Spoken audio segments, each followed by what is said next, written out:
Bem, pessoal, vamos falar de origem da vida, né? E o que se propõe a biologia no estudo da origem da vida? A biologia, ela tenta com esse assunto explicar, ou melhor, deixar um pouco mais claro, menos obscuro, as teorias, as hipóteses que tentam explicar a origem da primeira forma de vida, do primeiro ser vivo, né? E aí eu coloquei aí uma pequena introdução. O estudo da origem da primeira forma de vida, né, dentro de um aspecto biológico, tenta explicar as teorias, as hipóteses acerca desse tema, bem como analisar, a partir de evidências físicas, radiações, por exemplo, químicas, análise de reações químicas e principalmente paleontológicas, fósseis, as pistas dessa origem. Então, a partir da análise física, química e também paleontológica, a biologia tenta, com as outras ciências, desvendar a origem da primeira forma de vida e as consequências que, à medida que a vida ia surgindo, contribuiu para a mudança no meio ambiente. Tá bom? A origem, por exemplo, de um ser que realizava fotossíntese oxígena, liberou o que para o meio? Oxigênio. Havia o gás oxigênio? Não. Então houve a transformação de uma atmosfera que antes era redutora em oxidante. Então a origem da vida se preocupa com isso.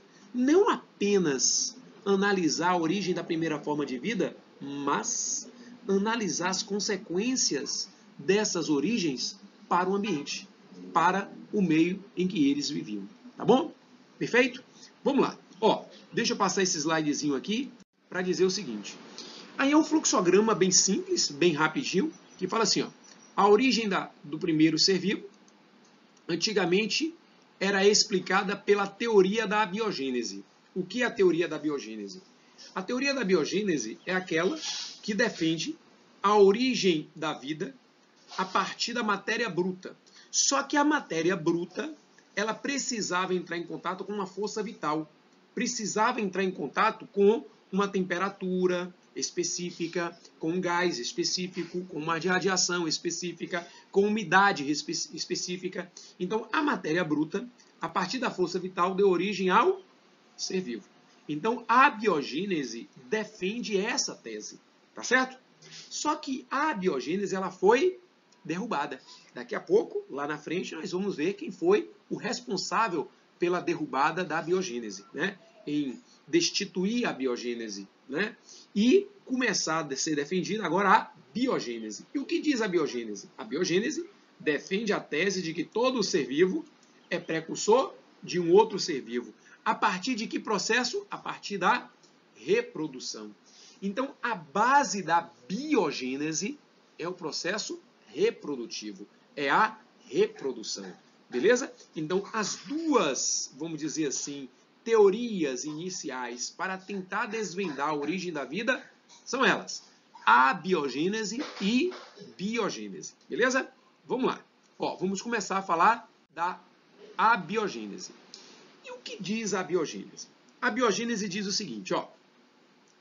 A biogênese, como eu acabei de falar no slide anterior, a biogênese é a teoria que defende a origem da vida a partir da matéria inanimada, bruta.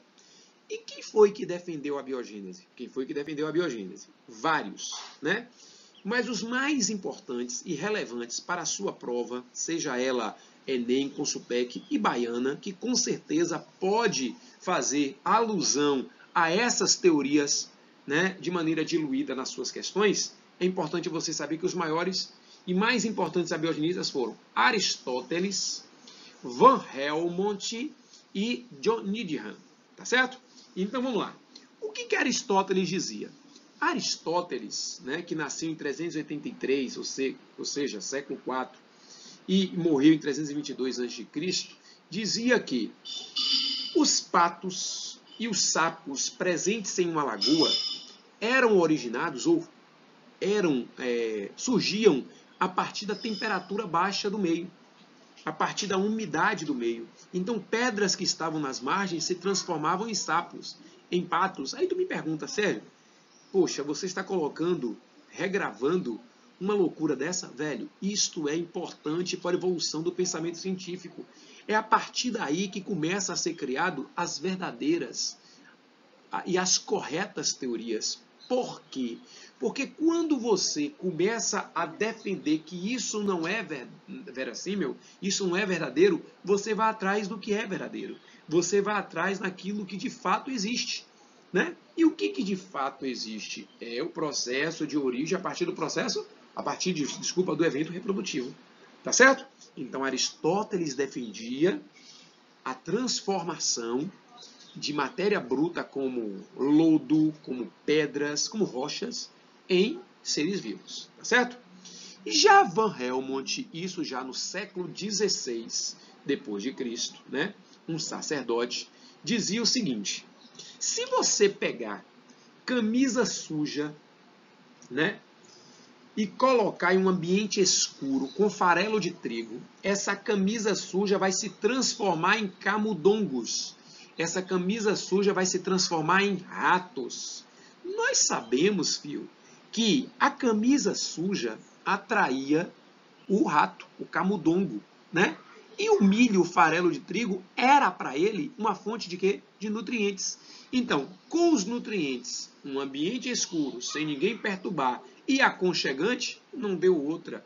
Um local extremamente apropriado para a sua perpetuação, para o seu desenvolvimento. Aí tu me pergunta assim, poxa, século XVI, o pessoal não sabia como se reproduzia os camundongos?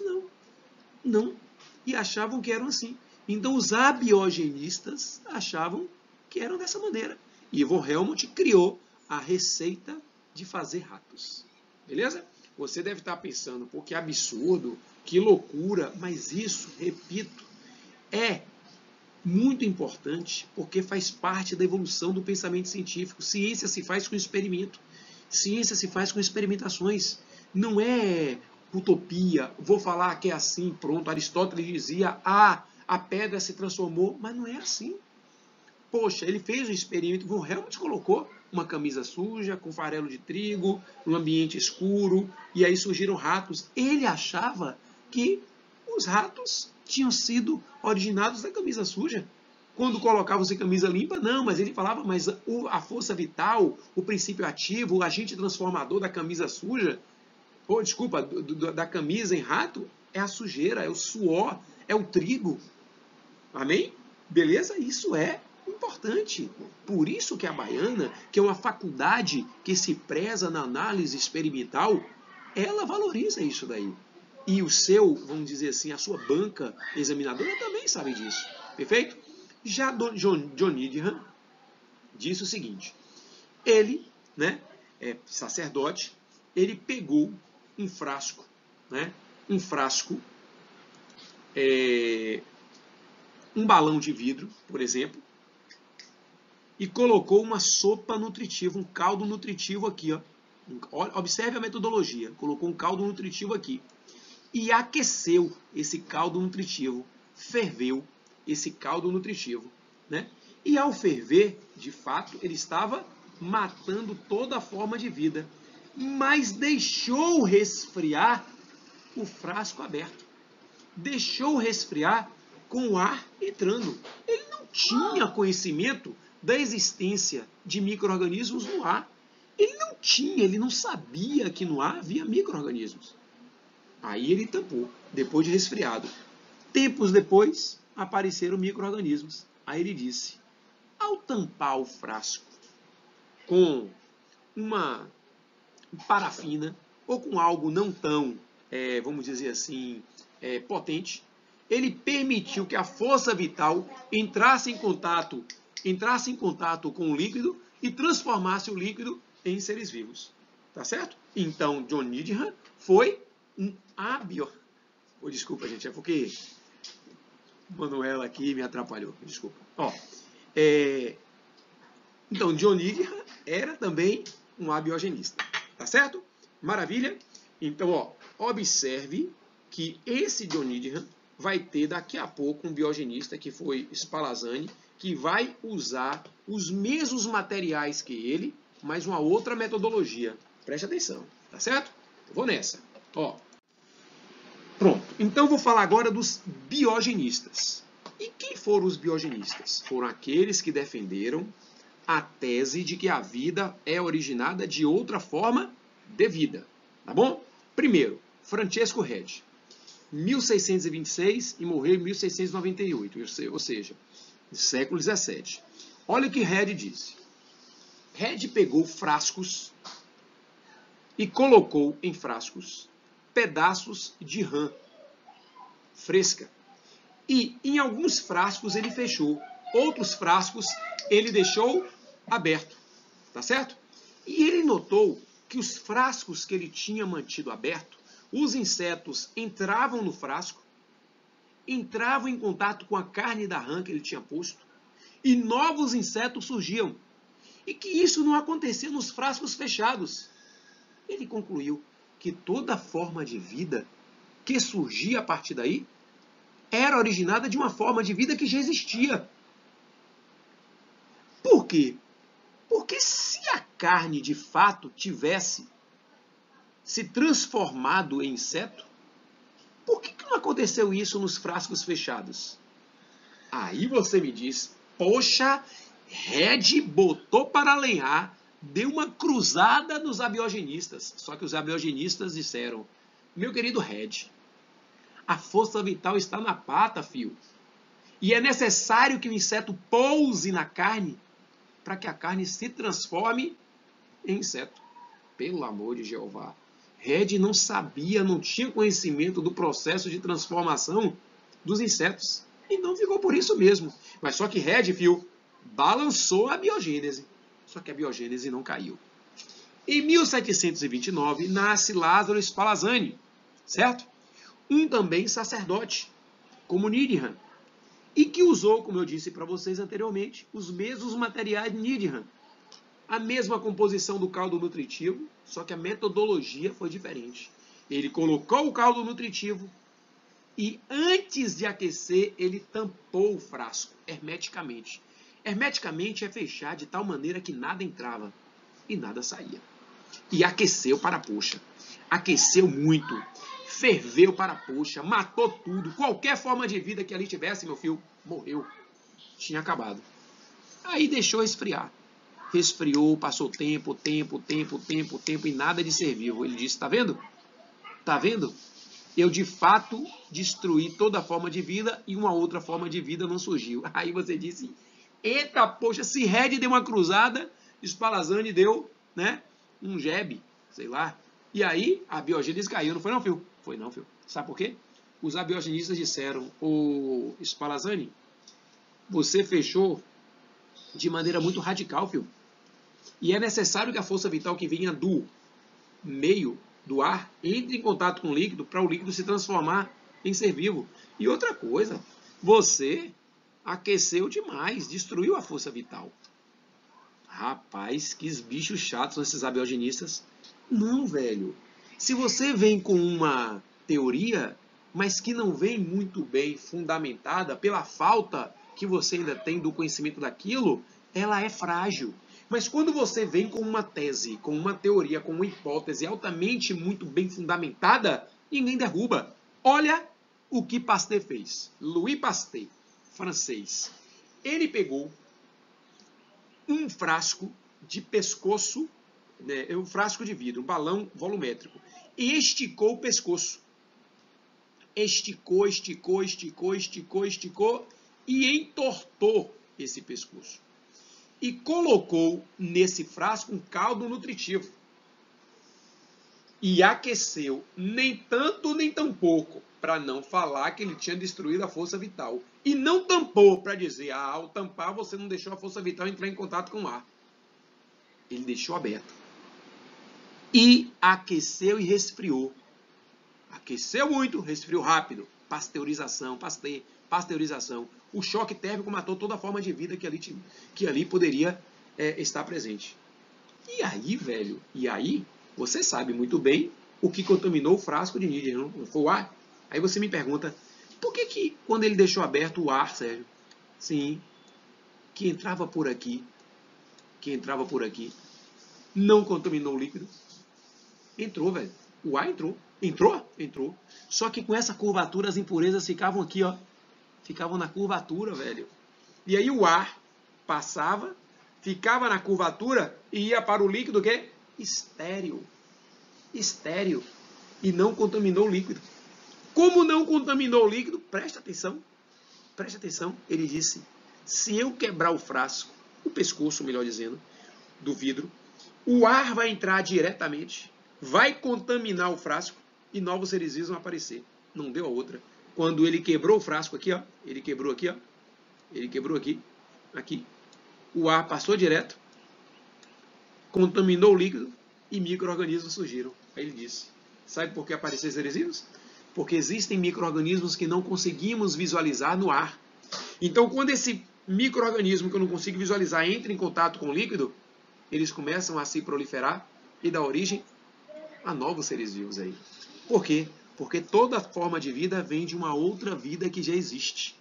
Então, Pasteur, filho, foi responsável em derrubar a abiogênese. Aí perguntaram, ô Pasteur, se a vida vem de outra vida, filho, como é que surgiu a outra vida? Aí ele falou assim, aí não. Foi daí que começa a surgir as hipóteses do criacionismo, né, ganhar débitos, né, muito forte, muito mais forte, a hipótese do criacionismo, a hipótese da panspermia, dizendo que a vida possivelmente veio de um outro planeta, e a da evolução química, que vamos estudar para post isso daí, tá certo? Então, inicialmente eu quero que vocês percebam que o início da origem da vida é pautado em duas teorias, da abiogênese e da biogênese. Abiogênese e biogênese. Tá certo? Beleza? A biogênese, vida sendo originada da matéria bruta a partir de uma força vital. Biogênese, vida sendo originada de quê? De outra forma de vida. Perfeito? Então, vamos agora exercitar. Vamos fazer essas duas questõezinhas aí. Ó, primeira questão.